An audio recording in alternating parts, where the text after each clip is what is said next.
Vamos já emendar aqui a aula número 8, para ganhar um pouquinho mais. Alguma dúvida aí, gente, com relação a isso? Que a gente para aqui e dá uma explicaçãozinha para vocês rapidinho, tá? É, Alex, tudo bem aí? Ok, ok, vamos lá. Vamos continuar aqui. Outros alvos agora. Opa, não, tô lá em cima. Aqui, ó. Número 8. Aqui. Ah, o Tanakh. É uma palavra já é a segunda vez. Ô, Márcia, você tá em conta aqui. Deixa eu afastar pra cá, peraí. Já é a segunda vez que é mais ou menos. Pronto, tá bom. Ô, pessoal, eu quero agradecer a Deus pela vida da Márcia que fez a ponte aí nesses dias, tá, gente? Obrigado, Márcia, pelo. Amém? E ela, é- ela é a nossa coordenadora, viu agora, viu? A nossa coordenadora pedagógica. É a Márcia aí. O Lex falou alguma coisa aqui, beleza? Beleza, vamos lá. O Tanakh, embora pareça uma palavra japonesa, mas não é japonês, o Tanakh, né? Ah, meu Deus. Só eu e a Carla que riu, tá bom. Escreve. É porque só os inteligentes conseguem entender, né? Ó, o Walter chegou aí, Walter, beleza, Walter? Como é que tá, Renete? Tudo bem aí com a Renete? Bem, graças a Deus. Amém, vai ficar boa, glória a Deus. Escreve esse Tanakh para facilitar o entendimento. Isso pode cair na prova, tá? Uma dica. Na verdade, é um acrônimo que reúne 3 partes do cânon judaico. Pessoal, hoje eu ia usar o quadro, mas olha só, as irmãs que vieram mais cedo para montar o bazar não perguntaram onde é que ficava a sala de aula. Eu cheguei cedinho para montar as aulas, elas queriam tirar. Eu falei, não, deixa aí, e a gente vai, né, fazer daqui mesmo. Ok. Ah, é o conjunto, né, das partes do cânon judaico, que é o Torá. Fala comigo, Torá, Nevim, Ketuvim. Agora virou mineirês, né? Ocotô, Docovô, Procovim, Procovô. Torá, lei, Nevim, profetas e Ketuvim escritos. Quem ouviu falar no Monte Nebo? O Monte Nebo na Bíblia. Por que Nebo? Porque em hebraico, em grego, em aramaico, não, desculpa, em árabe, Nevo é profeta. Escreva aí, Nebo, Monte do Profeta. Por isso que Deus chamou a última vez Moisés daquele monte, Monte Nebo. Não, é porque escreve Nebo, mas eles falam Nevo lá. Mas Nebo ou Nevo, tanto faz. Nevoeiro, não. O profeta, Monte do Profeta. É incrível que Moisés começa no Monte Sinai, termina no Monte Nebo. Deus dá honra ao profeta até a última hora, né? Não é coisa linda? Pessoal, uma experiência muito linda que eu tive com Deus agora na saída. Toda vez eu tenho as experiências lá, né? Essa foi marcante. Não, dessa vez já teve ainda. Não teve com todo o tumulto, não teve ainda. Eu fiz Berseba, como nunca tinha feito antes, né? E eu sempre fiquei assim, indagando por que que Abraão plantou tanta tâmaras em volta do poço, né? Ele me cava um poço num deserto que não tinha perspectiva de água, mas a revelação de Deus. Primeiro ele ouve uma voz do vento e ele acredita naquela voz, todo o coração.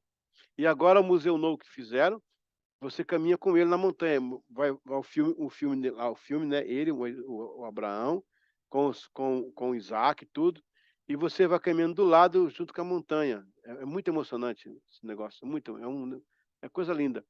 E eu fiquei isso foi um questionamento que eu sempre tive, porque ele cavou o poço e plantou. Desta feita, estava lá o Moita. O Moita, ele é um professor de arqueologia, né?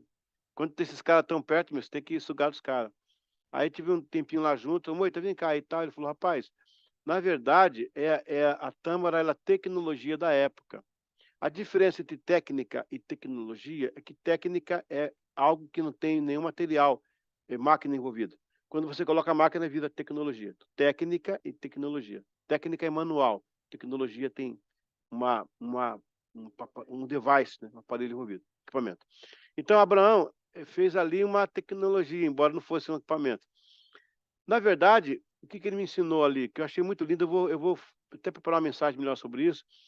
Ah, ele cava o poço, tá? O poço até hoje existe. Lá, a água tem 4.000 anos, está lá, aquela 4.000 anos. A água está ali.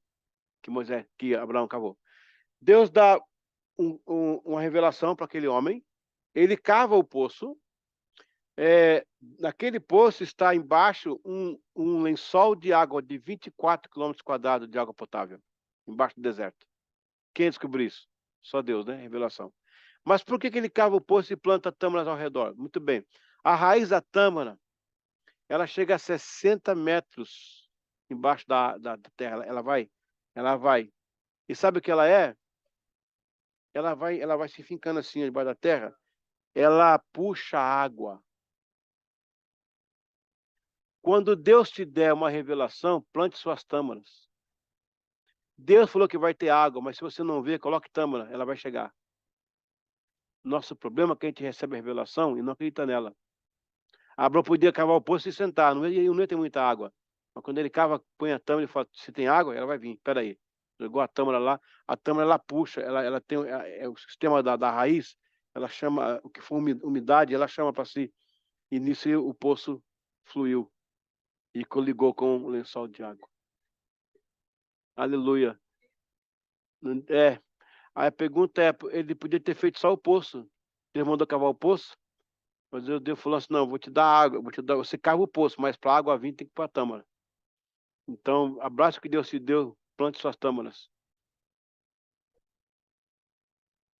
A tâmara, ela demora muitos anos para crescer e tudo, né? Mas é a proporção que ela vai.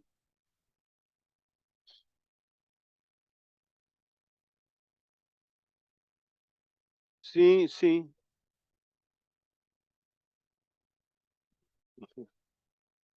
É, ajudou um pouquinho a ver mais, né? Sabe aquela planta, aquela árvore sequoia, que ela nasce só na Califórnia? Eu fui pastor na Califórnia também. Fui pastor lá em North Hollywood. A nossa igreja era no fundo do estúdio da Universal. Aquele filme Vovozona, aquela igreja foi a igreja que fui pastor. Naquela igreja fui pastor, naquela igreja. Tenho foto lá e tudo, pregando tudo. Fui pastor lá 2 anos, é. Então ali, fui pastor lá e fui pastor em Nova York. Ficava assim, ó, nos dois pontos. Coast to coast, coast to coast.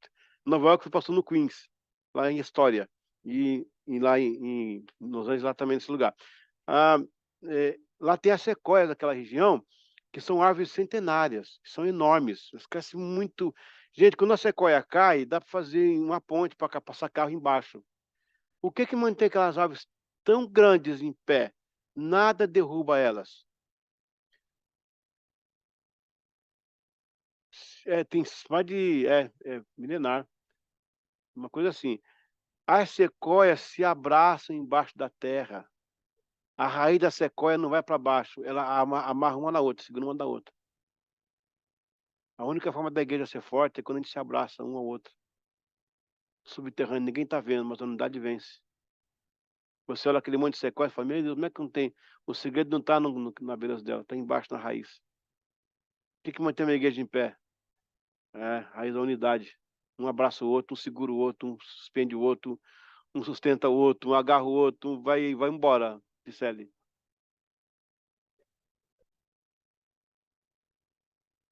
Meu Deus, é a vida deles. Amém, pessoal? Glória a Deus.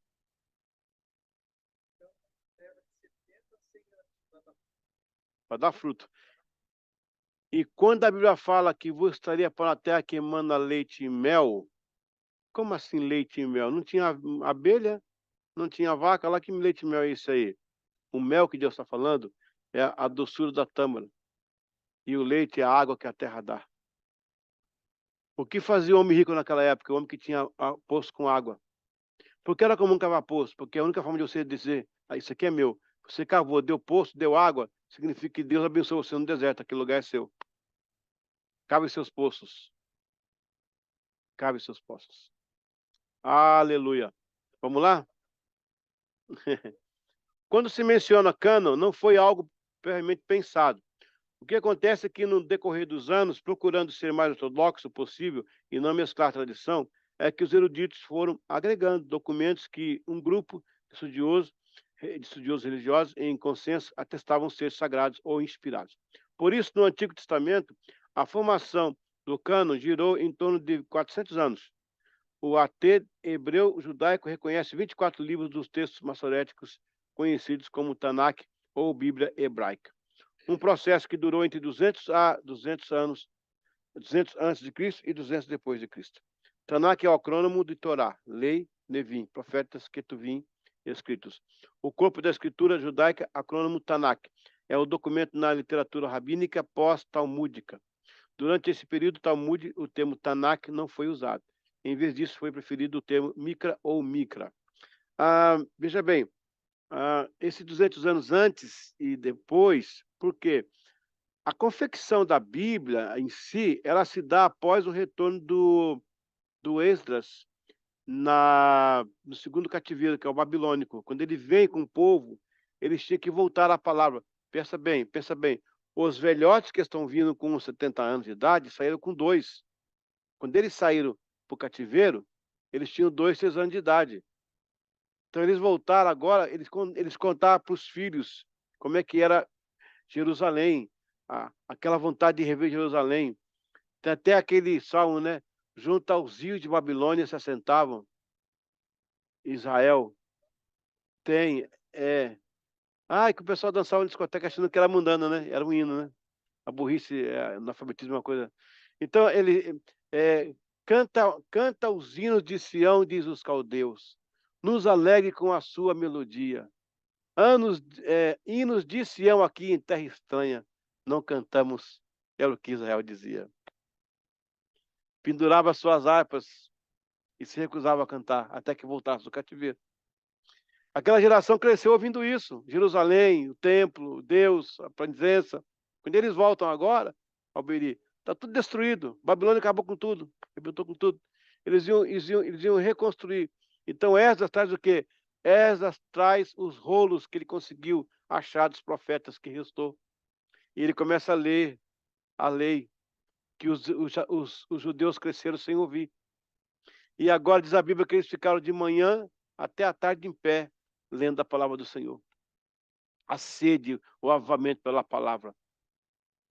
Olha, pessoal, uma guitarrinha muito legal, uma banda muito boa, mas avivamento melhor que a palavra não existe.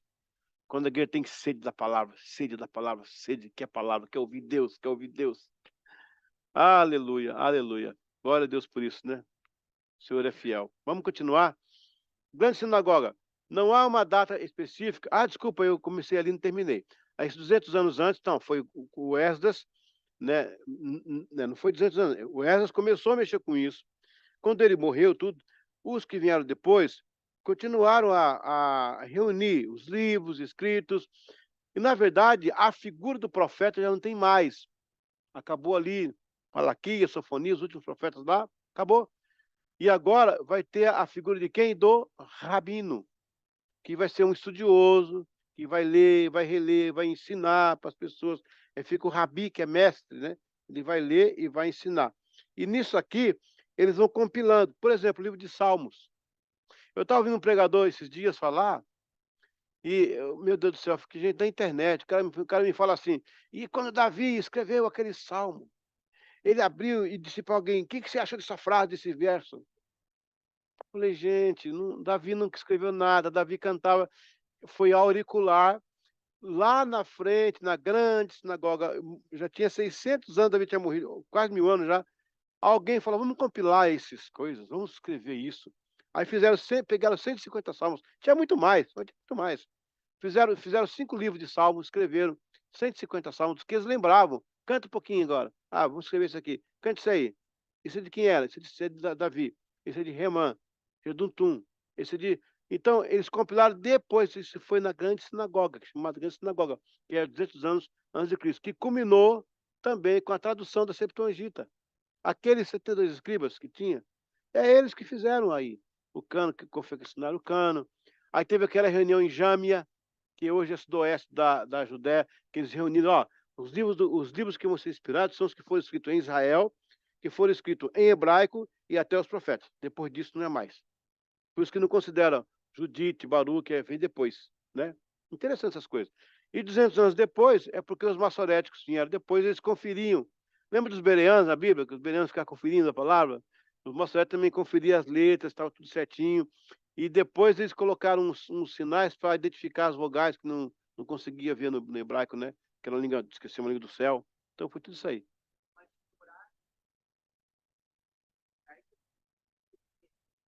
Sempre hebraico. Não, a Bíblia hebraica toda ela é hebraica. E o livro de Isaías? Sim, sim. Não, o Tanakh está aí, a Torá é primeiro grupo. O Tanakh são os três. É, o Torá está pronto.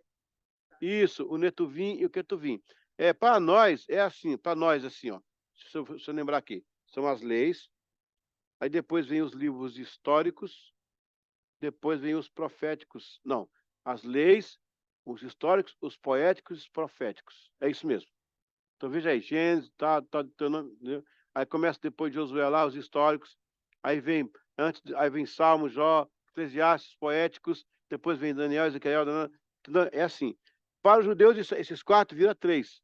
Eles colocam a lei, o que é profético, só em profético, e os escritos, os poemas, no caso de Esté e tal, os outros colocam nos escritos, que nós chamamos de poéticos e poéticos, né? E históricos. Eles chamam de escritos. É isso aí. A diferença é essa aí. Mas já estavam ali todo mundo junto já. Então tá. Então teve essa questão. O Talmud, ele significa ensino. O Talmud é uma compilação, é um caderninho à parte. Porque o Talmud é o seguinte: havia muitas leis que são faladas em Israel. A lei oral, chamada lei oral, que é o Mishnah. E aí, quando eu falava lei oral, por exemplo, não faça isso, faça aquilo, alguém ia interpretar essa lei. Ó, é assim, ó. Essa lei, aí chamava de gamarra, que é a interpretação. Aí alguém falou assim: vamos compilar isso no local, vamos pôr isso no local, vamos. Aí criou o Talmud, que é um escrito, né, que é um documento judaico que tem as leis orais e as leis explicadas. É isso aí. Não, também, aham. Na verdade, o Talmud é do discípulo, né? Na verdade, assim, ele não substitui a Bíblia, em nenhum momento. Tem 318, se eu não me engano, 318 leis lá no Talmud. Mas eles não substituem a Bíblia. É um complemento do que. Deixa eu explicar melhor.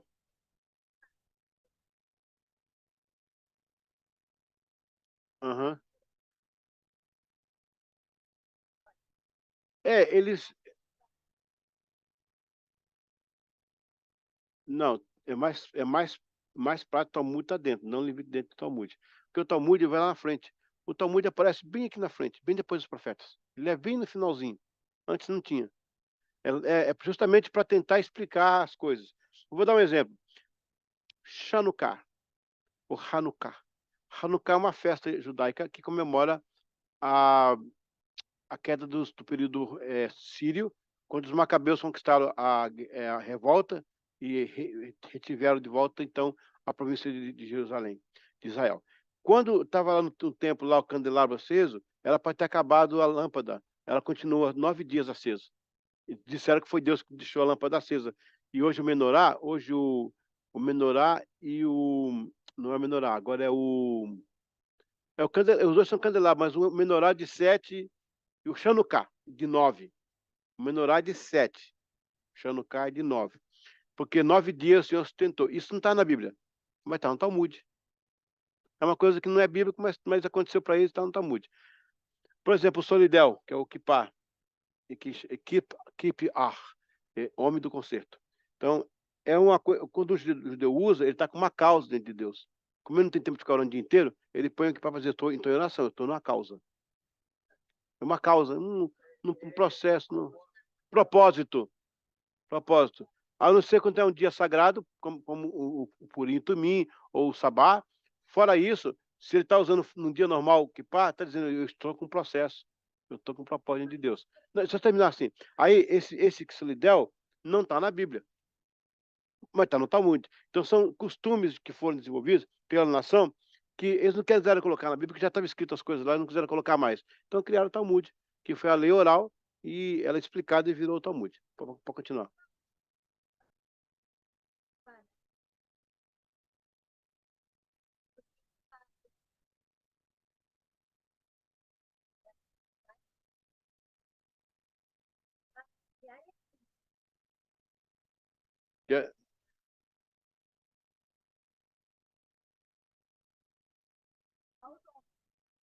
Isso. Na verdade, também virou um artefato, né, que identifica um povo. Embora eles não criaram isso. Solidão é antes de Judá. Israel, de alguns países. Eles não criaram isso, mas identifica eles como... Hoje quem usa é judeu, né? Ali é o ultra-ortodoxo, que aí ele tem um propósito. A mulher usa peruca, porque o cabelo só para mostrar para o homem, né? E aí, então, isso aí não está na Bíblia. Eles vão colocando costume em cima de costumes. E os pastores analfabetos de Bíblia viajam para Israel e voltam com essas coisas, achando que é sagrado. Acho que é sagrado, tu sabe, essas coisas, mas não é, gente, é costume que eles inventaram depois, para evo bom, eu não chegaria com essa voadora no peito, mas eu diria, a Marilívia aí mas tudo bem, mas assim, é como po por exemplo, vou dar um exemplo muito prático. Você, o casal, tá? Você fala espanhol, você é de descendência, argentina, e ele brasileiro. Eles ficaram muito tempo fora do Brasil e fora da Argentina, e estão voltando, e têm seus filhos. E vocês querem que os seus filhos aprendam como é que é o nosso povo, como é que é o brasileiro, como é que é o argentino. Aí você começa a inventar coisas para evocar aquela cultura. Foi isso. Por exemplo, aquele negócio que eles usam aqui na testa, aquele couro aqui na mão assim, esteja na sua mão e tal, o sinal do Senhor. E aquilo foi dado naquela época como uma lembrança. Mas eles inventaram o couro para dizer assim, não é assim, ó, é assim. Eles trouxeram coisas para evocar aquela cultura, para afixar a cultura. Foi isso aí. Só que o pessoal viaja para lá e traz como se fosse coisa consagrada, sagrada, essas coisas, não é, é coisa de cultura deles lá, entendeu? É bonito os costumes dele. Por exemplo, quando casa, quebra a taça, tipo, o casamento não pode ser indissolúvel, não pode ser colado de novo, mas não está na Bíblia isso, só que é costume deles, acho legal. Que foram criados para evocar a cultura judaica e joga para o pessoal aprender, entendeu? Sim, Carlos.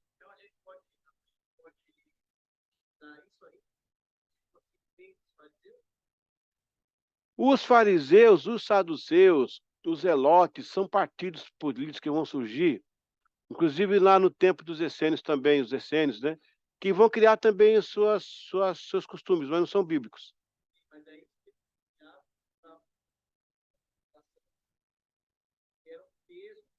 Ah, Jesus bateu muito de frente com eles, com muitas coisas também. Com camelos engole mosquito, né? Não é isso que fala?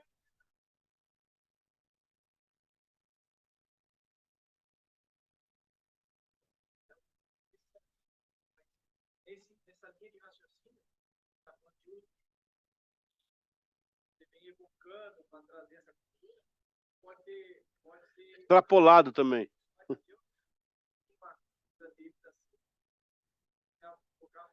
É, isso. Viravam moralistas, viravam legalistas, né? E Cristo veio rompendo tudo isso aí. O próprio Cristo, ele quebrou a questão do sábado, né?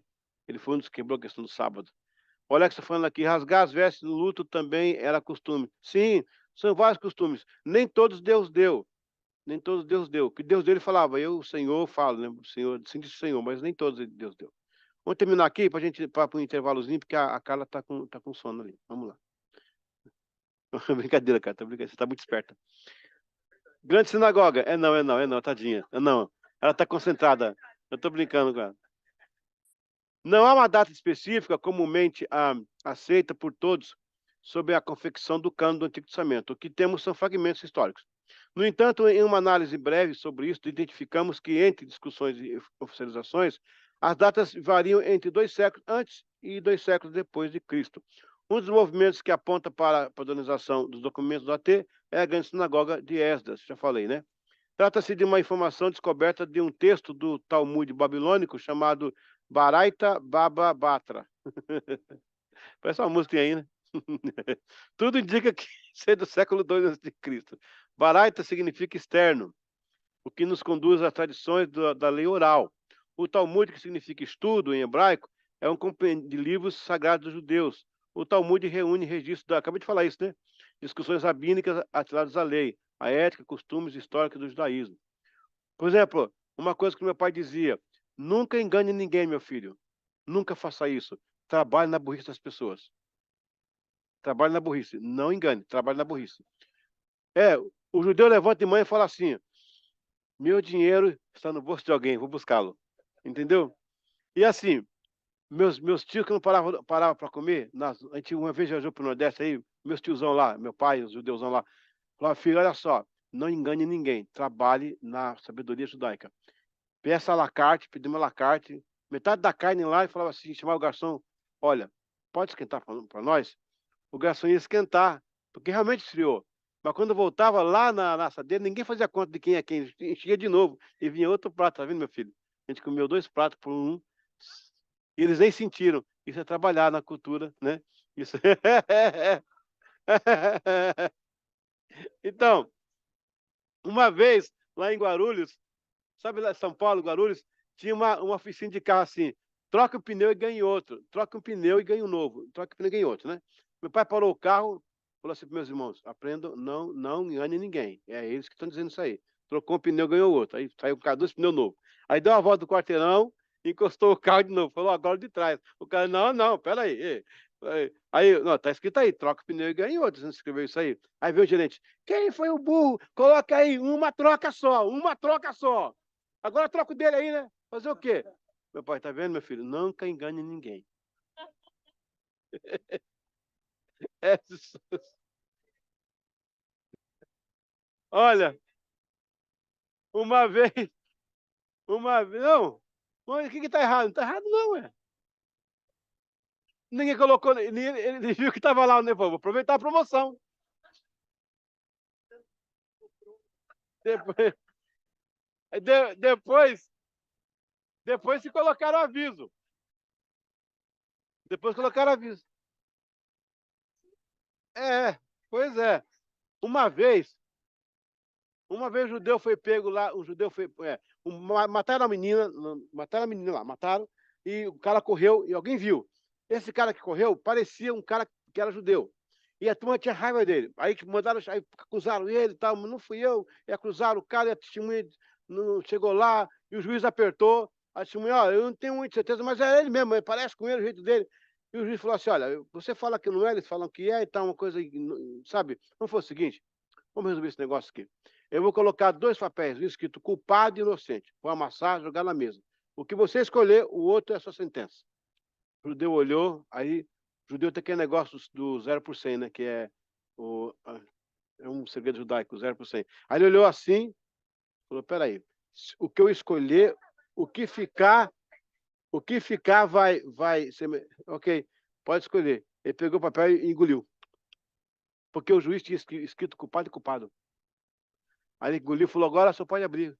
Você comeu o papel? Como é que eu vou saber a sua sentença? Como é que eu vou saber? É simples. O que ficou é ao contrário do que eu comi. Está culpado, eu sou inocente. Ele escapou e saiu. O Talmud possui 2 componentes, já expliquei: o Mishnah e o Gemara, ok? Vamos lá. Citação importante. Em mil. O que foi, gente? Diz lá. Tá gravando, tá. Tá gravando aqui? Deixa eu ver, tá. Não, tá gravando, tá gravando. Tá gravando. Ok. Foi em 1538 que o escritor Elias Levita atribuiu a confecção do cano do AT aos homens da grande sinagoga. Levita diz que Esdras e a sinagoga produziram o cano do AT. Assim, no século XVI, essa teoria ganhou força e foi aceita pela maioria. Outra corrente menciona que o cano do AT foi uma obra da dinastia Hasmoneia. Quem são os Ramoneus? São os macabeus, aqueles que conquistaram a província das mãos dos sírios, né? Em 165 a.C., os Ramoneus.